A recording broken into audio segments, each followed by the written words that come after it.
Hi, it's Neil Thomas. Wedding Help, of course, is Northern Ireland's largest wedding platform. If you're getting married, you've got to be on Wedding Help NI. You can find out all the information at www.weddinghelpni.com. We've got a co-host today, yes. We've got the lovely Jenna from Jenna Moments. Hello. And not only that, we've got a fantastic guest today. We've got Oliver, the Cellofella. Well, how are we doing? Not too bad. Good. How are you feeling, Oliver? I might interview instead. Go for it. No, I'm feeling all right, actually. I'm feeling a wee bit nervous, to be honest. We're starting to get on the wedding season now. We're starting to get on that busy time. Yes. It's all starting to go.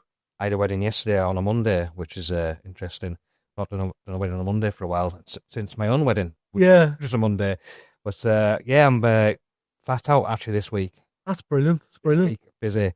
Did you learn the cello as a child, or what was that? Yeah, a fella came around the school called Mr. Skinner, and I remember his name, Mr. Skinner, because it's a strange name, and he always used to wear a yellow tie, like a banana tie, so we call him Mr. Banana Man. And obviously, when you're 7 years old, it's quite funny. And he says, everybody wants to play the cello. I thought it'd be a bit of fun. A bit of fun back then, but now I would say a bit of crack, because I've started picking up on all the Irish terminology. Yeah. But me and my friend put our hands up, and we started doing the lessons, and not looked back since, really. Well, did that. I wanted to give it up when I was about 13, and I wanted to start playing the guitar, as every teenage boy does. I played the piano as well already, and the cello, but my parents said to me, well, if you pass your grade, I think it was my grade 5 or grade 8, I can't remember which one it was, I think it was grade 5, with distinction, then I'll buy you an electric guitar. So I passed it with distinction, and I got my electric guitar, but I had to keep playing the cello, which, thank you, Mum and Dad. Thank you. Credit to them. Because if it wasn't for them, I wouldn't be here now. And then from there, I was playing in orchestras with the cello, and jazz orchestras with the guitar, and then string quartets with the cello, and bands with my guitar. All through my life, really. I suppose the cello really is an instrument. It's an instrument that's not supposed to be doing what you're doing with it. Like, really, if you know, because as you said, like it's really like a jazz instrument, or it's made for string quartet, and it's made for that orchestra style music. Like, whereas what you've done with a cello is just, you've just went outside the boundaries completely. Like, really, isn't it? Yeah, something different. I've always liked playing different stuff on the cello rather than sticking to the classical music, just to keep it fun. And you can always buy books with pop music and stuff. I always liked doing that, really, and I always liked playing along with backing tracks. But I didn't realise that it would serve me, put me into this market, to be honest. I didn't play it for years and stuff. But because I played the guitar, and then I played the trumpet and the piano and stuff, and I was into improvisation and stuff, I'd sort of mixed those skills onto the cello as well. So did you do grades on the piano and stuff as well? Yeah, did up to grade 5 on the piano, and then grade 8 on the cello, and then guitar's just self-taught. Aye. Did you then pick cello rather than the guitar, rather than... Like I say, just two lads, me and my friend, maybe just being a bit daft. That's cool. You fell in love with it? Yeah. Yeah. Because it's a great... and you could play something quite quickly on it, rather than, no offence on your violin players out here, but I don't know how the parents can stick them doing Twinkle, Twinkle, Little Star, screeching for, for years, whereas with a cello, you could almost make it sound quite nice within a few weeks. Nice and elegant. So, yeah. Like I said, I've been in bands and orchestras, string quartets, all my life, really, and I moved over here with the wife and the family, because we just, after COVID, we decided to, my wife's from Limavady, we thought, shall we move over, and it just snowballed, and came over here, went to do a spot of busking in Derry, London Derry, not sure what. I think that really took off for you, but, because I'm local enough to that area, and around Derry, Cellofella, it's one of them things now. I think you've done a lot of sort of functions and stuff that just sort of brought you to the forefront. you know, on around the Derry area, like, you know, when it worked- becomes so popular, like. Yeah, I worked really hard, to be honest. Like to get my name out there from the busking. First day of busking, I got 2 wedding gigs. Remember the first one? She just came, "Will you play at my wedding?" And it's in the cathedral. I was like, "Yes." And I remember that first gig. I was very nervous for it, but it went quite well, I think. And then I just went around all the bars, and the Guildhall Tap House said, "Do you want to come and play there on Sunday afternoon?" And that was my first sort of thing in the bars, which was lovely. I played for everyone having their Sunday meals, and then I was in El Tapas Gra, restaurants, and then just tried to get in as much work as possible, and then the corporate events started coming in, and then the wedding things started coming in. Brilliant. And so I took a step back from the bars and stuff Because I remember even seeing you advertise for, like, you know, you were doing stuff like, I mean, not the Mayor's Ball, but you were doing stuff like that, weren't you? Like, Yep. like I remember seeing you doing stuff around the Guildhall and stuff. Yeah, I've done the Mayor's Ball No. past couple of years. I didn't do it this year. I think I was busy, I think, but done that for a couple of years. And How many years have you sort of established, and when did you start doing the busking as such? so that was when we moved over. Then it'd be coming up to 3 years in the summer. Is that all, is it? Oh, I know. So I've only been doing it that long. And then, yeah, I've not been doing it that long, but it's last year, about 18 months ago, it just sort of went. It's really taken off, hasn't it? It really is. I was playing foil side there, you see, before they asked me to come in, which was brilliant for me. It's just superb publicity towards Christmas time. I was just the footfalls, thousands and thousands of people, and then from that, everyone just got in touch with me to ask me for various things, parties as well, play at people's house parties. Yeah. Really? Yeah, Wow. What Yeah, type of music would you do then? What type of genre would it be? it's whatever they're after, to be honest. Because sometimes it's like a really chilled like vibe, like just sort of can you just like play in the background and it's fine. I'm like, that's fine, that's great. Off we go. And sometimes it's like a 40th birthday party. I remember one last summer.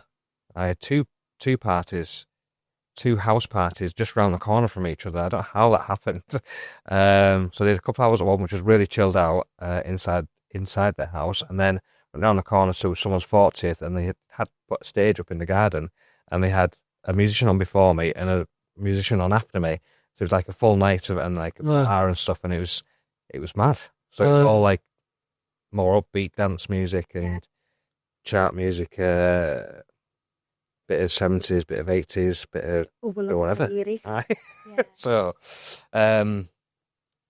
yeah. The buskins still all go free, but take us to the weddings too. So weddings, what sort of offerings do you you know, as for weddings? I know we do like ceremony music, but like I've seen you do sort of during the dinner as well, and then I suppose you can do a bit of a litter slot as well. So maybe break down some of the different times. So I can offer do it either just the ceremony or chapel only, or the drink reception only, or playing during the meal only, or a post-meal set for about an hour. You know, that little gap between the meal and the band, or the meal and the DJ, which sometimes it can go a bit flat. I can do that for an hour, or I can do any combination. So the most popular one is probably a ceremony and drink reception package. I've got one for all 3 on Saturday. So ceremony, drinks, and during the meal. Yeah. And you might think, well, that's quite a lot of cello. It's quite a lot. But it's because each section's totally different. So the ceremony is different to the drink section, which is different to the meal. So it changes.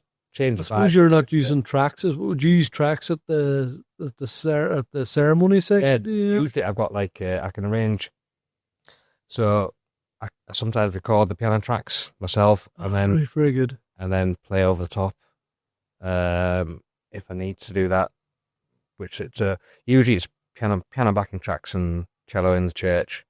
Just because it's nicer. It's a nice little.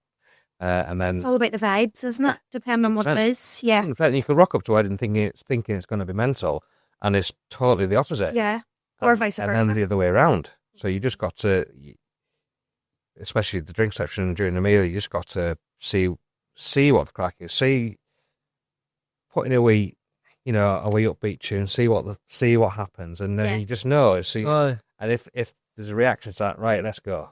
Yeah. Aye, you can That's how build on That's it. how you then pick it up as Yeah. to know what your flow's going to be then. Yes, Right. and then I remember a couple of weeks ago I did a wedding where there's quite a lot of kids there, like age 5 to 10, and they were loving it. They were having their crack, Oh, dancing away.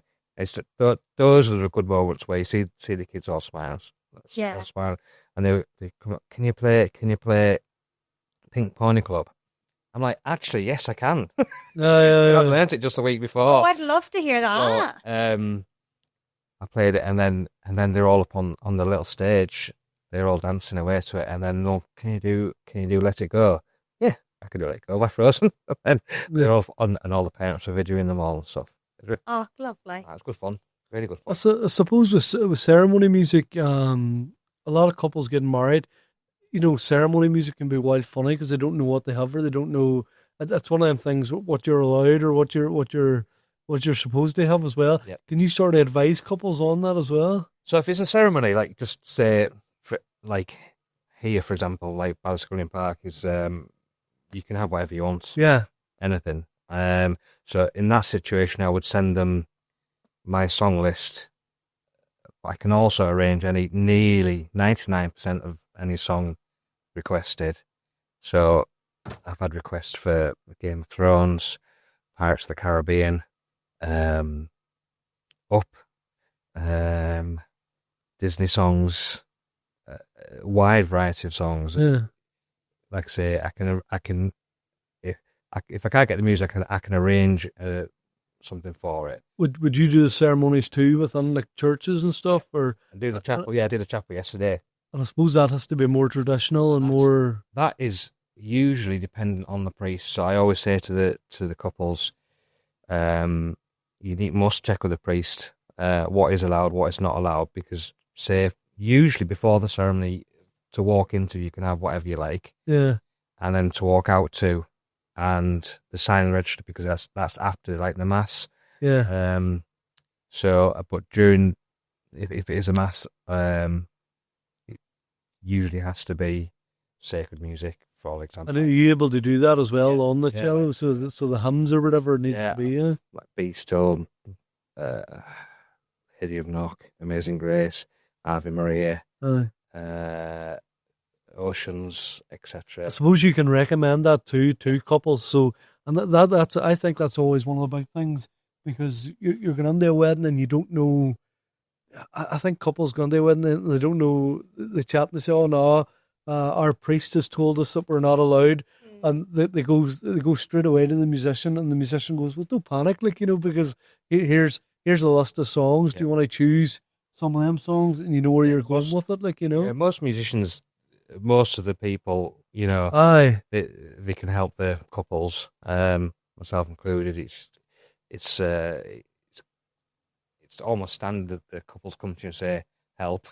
Aye, but it will be in that situation, and I think it's just because like who's going to know the hymns that you're who's really going to know the hymns that you're I knew supposed to one have that you said like and stuff like So I suppose it's that thing then, and it might even be, well, what do you recommend, or what do you think will work? Be really nice, like, you know what I mean? Probably makes a couple that wee bit more relaxed and go right. Aye, Options here. Of course. What we can have and it's what the priest can have and so on and so forth. So that's good. It makes them wee bit I always more- tell them, it's just relax. We've got this. We've got Yeah. It's all good. You're in safe hands. So then I suppose from the ceremony we're moving on to drinks reception. Yep. That vibe then, people starting to get under a bit of a mood. They might have a beer in hand, or they might have, so they're starting to get a bit more lively and stuff. Mhm. I suppose you can bring that on there to the drinks reception too. I would start with drink session with maybe just one or two just chilled, and then get it going a bit more. But it just depends. You might have a drink reception where there's lots of, let's call them more mature people, sat just chilling and listening to you. I love how you're looking at me there because you know I'm not mature at all. I'd be up on that dance floor, that prosecco. But then again, you might have loads of kids there, and so then you put in, Baby Shark. but every wedding has got a vibe as well. I think like before we came on here, I was saying like I done a wedding on Sunday, and the wedding that I done on Sunday was it was a more relaxed crowd. Yeah. Had a brilliant show, but it was a more relaxed crowd. They're not looking dance music. They're not, and I suppose it's the same for you. If it's a more they're more looking like a classical style of playing, or maybe sort of pop classics. Yeah, like Bridgerton type vibe sometimes. Exactly. Sometimes, but sometimes it's let's go, and so we just get going. But my favourite part of the wedding to be playing at is actually during the meal. Is it? Right. Because they have to listen to it. Whereas the drink session, they can move off. Drink session, they go and get the drink, and they'll want especially if it's a sunny day, warm day, they're off outside. Fair enough. Aye. You don't want to be listening to you don't want to be listening to me for 2 hours, if you don't, Aye. But during the meal, they have to listen to me. So it's almost like it's like a little, almost like a concert, which is nice. And so you get them sat down, and you can actually create this. You create your own vibe. Yeah. You can create this really special feeling. There's venues too that's lovely for that. Like I think the marquees for the dinner, the likes of like Ballyscullion, of course, today, Ballyscullion Park, and this would be beautiful for doing for doing that during the meal, or the likes of Drina. Like I'm sure you'd be busy in there. Yeah, some crack. That Drina lot. Some crack. But we'll not mention that. but you've got that big dance floor. So you do. So I suppose like I've went on and set up for my show and Drina, and there's been like entertainment sort of like yourself doing the bit and all. It really does work well. Like, so same as just up the road from me is Beach Hill as well. It's very very similar. I've played during the meal there quite a lot. Where's your favourite location that you've ever played in? That's a good question. Yeah. Because I don't want to offend anybody. You love them all. I love them all. They're all equal. Every location, guys. Some are more equal than others. No, there's not a venue I don't like playing. I do like it when it's not too far away, but I don't mind travelling as well. So, like Drina and Beach Hill are my, the two very local to where I am. But I travel down to Cavan, up across the border, Enniskillen, Ballyliffin Lodge, Redcastle, all those places. And I find that always that the staff at all of them are lovely. Yeah. Like, I've not been to somewhere where they're not welcoming or helpful or kind or can I get you anything. They're all just lovely. It just makes it that way more easier for you too, doesn't it? Yeah. And so you rock up and there's always a person who's in charge and they look after you and put you in the right place and stuff. And then somebody else said, "Do you want a drink? Yeah, I'll have a coffee, please. Thank you very much." And then, so tell us this now: the booking process. So how early should be couples looking? I suppose you're like everybody. There's big dates where they need to be booked well in advance, isn't there? I've just as soon as I've got gigs booked for 2027. I remember when I took on a gig in for 2025 in 2023, and I was like, "What? Why am I getting booked for 2 years in advance?" And then I realised, well, that's okay. And then so I'm now getting bookings already for 2027. So I've actually had to turn a couple of people down already for 2027 in the popular months. And then I found that October's actually quite a busy month. Yeah. I don't know why. Funny, I was saying to the people here at Ballyscullion earlier on, my November this year is as busy as my July. Yeah. And it's so strange because November is normally a month that you do nothing. Yeah. But this year, just, it's so busy. Like, yeah, my October's usually busy, especially with Halloween as well. Aye. Because I'd get a few gigs in Halloween, dress up. I've been on skeleton and play some spooky cello. Aye. Wow, that'd be good. On the last year I was on the walls. I was doing the waking of the walls for the Derry Halloween thing every night. That's a big one, like, because it's Derry Halloween, and that's great exposure too. Because like, brilliant. How many people, goes to Derry for Halloween? Who gets to dress up as a skeleton and play And then- play the cello, Yeah. and then has an excuse to run around scaring people. It's all worth it. How is that even allowed? So any advice for couples booking, or any advice you could give to them thinking about booking the Cellofella? What's the advice? Just get in touch as soon as you can, really. And always when you're booking weddings, you need to tell us where it is and the date Yeah. and rough times if you've got times of it, because just the amount of inquiries you get. Where's can you play at my wedding? Aye. Aye. No bother. That's right. Okay. Aye. You want to tell me when? No. Just like, or they won't give you they just forget sometimes to give you the year as well. Aye.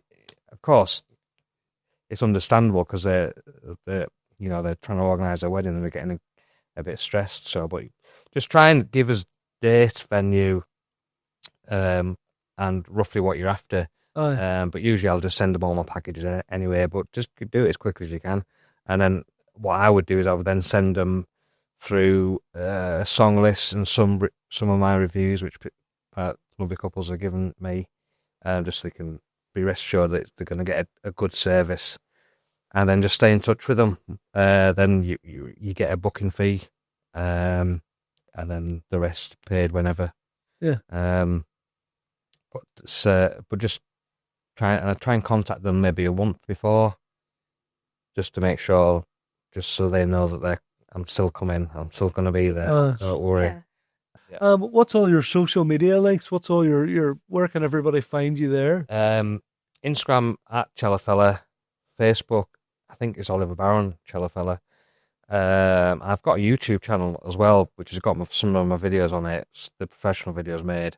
So they're all on the Wedding Help Facebook page or the website, or email cellofella@outlook.com. Just type in Cellofella and you'll find me. Yeah, Fella. Ella. I've been called Cello Man quite a lot, especially from the Derry folk. Cello Man. There you go. It doesn't Cello Man. sound as macho, I sure know. it doesn't. It's a dairy thing, so it is. Cello man. There he is, Cello Man. Right. It's on.